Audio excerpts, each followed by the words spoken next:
Assalamualaikum warahmatullahi wabarakatuh. Jumpa lagi dengan saya Dr. Tresna dari Kota Cirebon. Pada sesi-sesi sebelumnya saya membahas beberapa hal tentang BPJS. Kali ini pun saya ingin sekedar sharing ya. Mungkin ini sudah lama, mungkin agak ketinggalan zaman ya.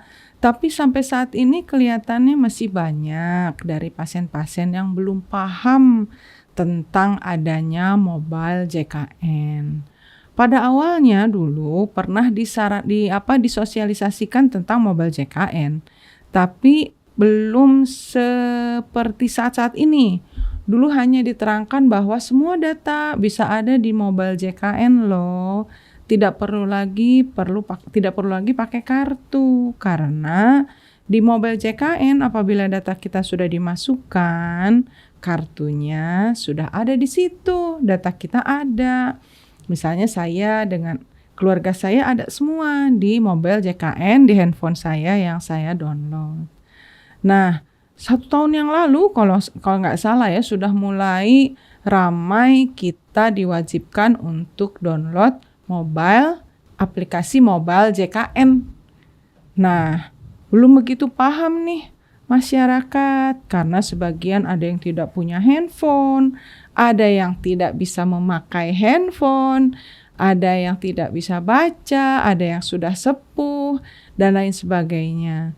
Tetapi bagaimanapun kita harus ikuti aturan dari BPJS. Sebenarnya mempermudah ya, supaya tidak ketinggalan yang namanya kartu, kan tidak perlu lagi difotokopi, ada semua data di situ gitu.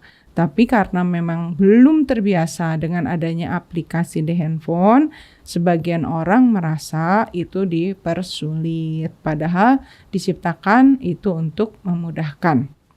Nah, di situ awalnya diterangkan seperti itu, hanya untuk kartu. Nah, sekarang sudah mulai digalakkan kalau pendaftaran harus dari mobile JKN juga. Kenapa begitu? Karena banyak dari masyarakat yang merasa bahwa antri untuk daftar. Jadi kalau mau berangkat harus dari subuh ke rumah sakit untuk pendaftaran pasien. Nah, sekarang masyarakat bisa mendaftarkan lewat mobile JKN dari rumah. Jadi dengan kemudahan itu bisa dicatat kemana kita harus berobat. Tapi aturannya itu bahwa harus ada rujukan. Nah, rujukan dari fasilitas kesehatan pertama mau kemana. Nah, itu ada semua. Kalau memang tidak punya rujukan dari Vaskes pertama, ya tentu tidak bisa juga masuk ke Vaskes Vaskes rujukan ya gitu. Nah, siapa yang belum paham? Kita belajar dulu ya untuk mendownload mobile JKN. Nah, teman-teman, saya akan coba terangkan bagaimana kita harus mendownload mobile JKN. Mungkin sudah banyak yang tahu ya, tapi kita coba lagi ya, barangkali bisa menambah wawasan aja gitu ya.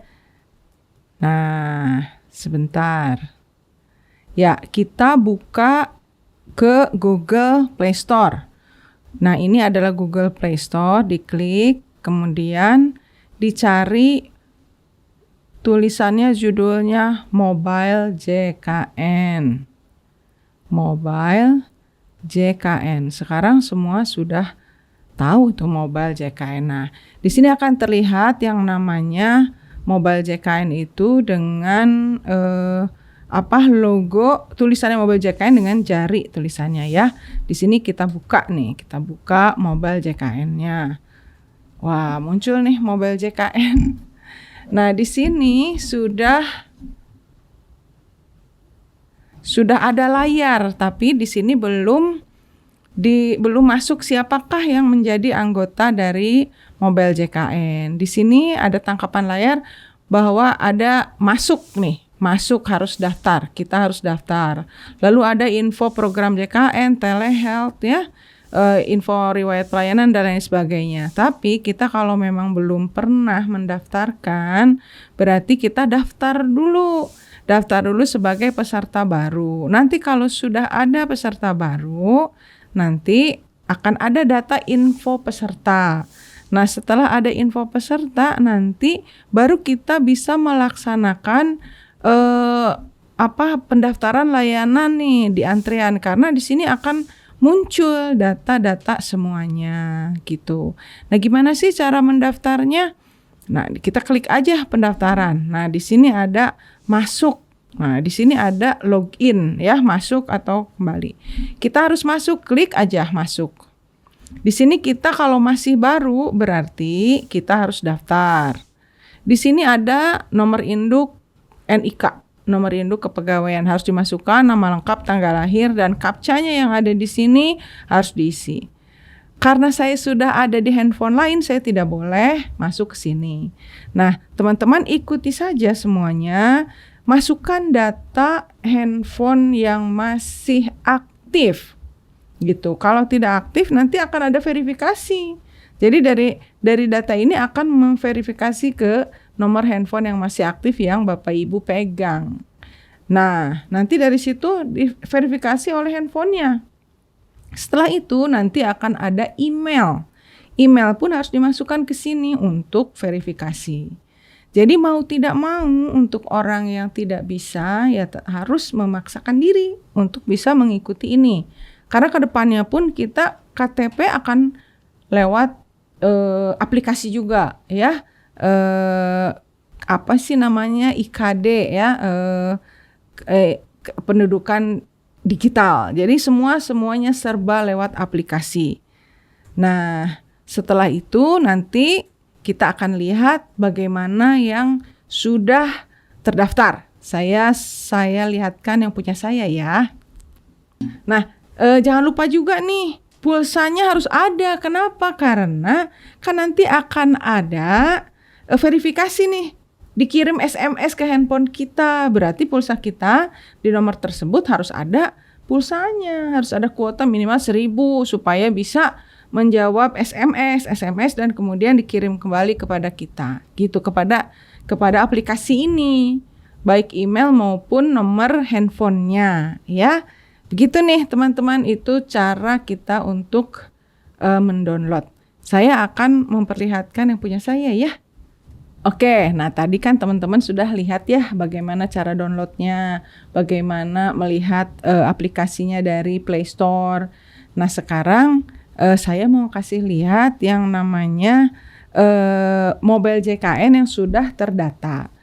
Kita lihat ya, kita buka aplikasinya Mobile JKN. Mobile JKN ini kita dapat temukan tanda aplikasi Mobile JKN, kita lakukan klik.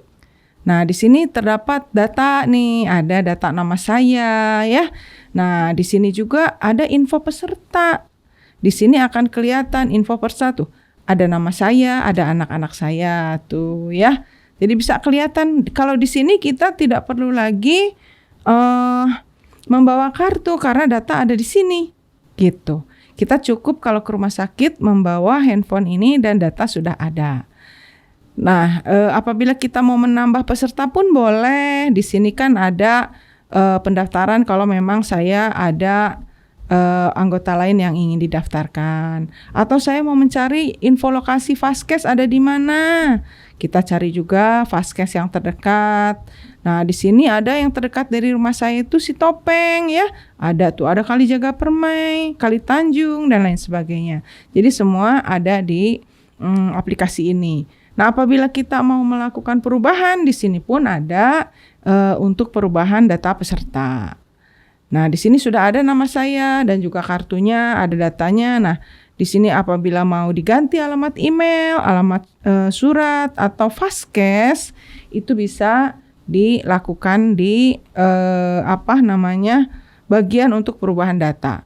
Nah, yang ini yang paling penting adalah yang sekarang kita harus digalakan adalah pendaftaran layanan antrean. Di sini ada nih. Nah, di sini kita akan terlihat Vaskes tingkat pertamanya apa, kemudian Vaskes rujukannya bagaimana. Nah, saya harus ke Vaskes tingkat pertama dulu. Demikian juga Ibu Bapak ya peserta BPJS, diklik dulu nih Vaskes tingkat pertama. Nah, di sini ada Vaskes, alamat Vaskes kita. Gitu, ada jamnya, lalu kita daftar keluhannya apa. Nah, tanggal berapa dikirim ke situ. Kemudian kita klik ke sana dan kemudian kita dirujuk sesuai dengan Vaskes yang ada dalam sistem di BPJS. Gitu. Nah, dari sana kalau misalnya kita sudah mendapatkan rujukan ke Vaskes tingkat lanjut, di sini pun nanti akan ada untuk Vaskes rujukan tingkat lanjut. Kita klik ya, Vaskes rujukan tingkat lanjut. Tapi karena memang ada rujukan berjenjang, makanya di sini akan ditemukan data rujukan dari Vaskes pertama ke Vaskes tingkat lanjut. Jadi kalau saya punya rujukan, berarti sudah ada di sini. Kalau tidak ada di sini, tidak ada Vaskes, saya tidak bisa gitu. Sudah ada dan tertuju di mana. Dan itu semua ada dalam sistemnya. Sebenarnya ini kalau kita sudah terbiasa, ini sangat memudahkan kita untuk melakukan pendaftaran. Gitu. Hanya karena belum terbiasa dan kita juga gaptek ya, gagap teknologi dan tidak semua punya handphone, akhirnya kita punya handphone anak kita atau saudara kita yang dalam satu kartu keluarga, akhirnya kita tidak terbiasa. Mudah-mudahan nanti ke depannya kita semua sudah terbiasa dengan aplikasi Mobile JKN ini. Nah, teman-teman, demikianlah yang tadi saya peragakan tentang Mobile JKN ini. Tapi kalau misalnya teman-teman ini ada kesulitan, tentu petugas di puskesmas maupun di rumah sakit akan dengan senang hati memberikan pencerahan ya, dibantu. Gitu di sana biasanya suka ada yang disebut duta Mobile JKN. Ada petugas khusus yang melayani para peserta Mobile JKN yang masih kebingungan memakai aplikasi ini. Gitu. Jangan lupa ya follow, subscribe, like and share akun ini ya supaya bisa lebih bermanfaat untuk yang lain. Nah, begitulah teman-teman, mudah-mudahan apa yang dijelaskan, yang kita tadi sharing bersama, mudah-mudahan bisa membantu untuk informasi bagaimana mendapatkan aplikasi Mobile JKN di handphone Anda dan juga menggunakan daftar antrian melalui Mobile JKN. Semoga selalu sehat untuk semuanya. Dan kita sebenarnya hanya untuk jaga-jaga saja. Kalau sakit kita adalah anggota dari BPJS. Tapi kalau bisa kita selalu sehat dan tidak memerlukan pelayanan kesehatan baik di puskesmas maupun di rumah sakit. Salam sehat. Assalamualaikum warahmatullahi wabarakatuh.